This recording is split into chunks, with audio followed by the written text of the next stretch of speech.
अस्सलाम वालेकुम। आज हम 14 अगस्त तो मना रहे हैं। गलियों में बच्चों के हाथों में वो बाजे जो दूसरों को परेशान करने का बायस बन रहे हैं, तो कभी वालिदैन ने इस बात पे गौर किया है कि 14 अगस्त हम क्यों मना रहे हैं और पाकिस्तान किस लिए बनाया गया था।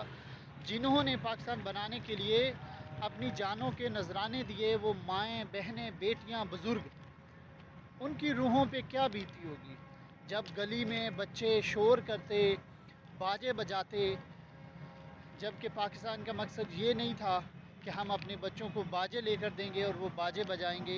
पाकिस्तान ला इलाहा इल्लल्लाह की बुनियाद पे वजूद में आया। आज पाकिस्तान का हाल देखें, गली में लोग अपने बच्चों को खुद वालिदैन ये चीज़ें लेके दे रहे हैं। आप इस बात पे गौर करें कि हम किस तरफ जा रहे हैं और हमें क्या करना चाहिए। जो 14 अगस्त था, जो 14 अगस्त 1947 का 14 अगस्त था, वो कैसा था और आज का 14 अगस्त कैसा है और हम इसे किस तरह मना रहे हैं।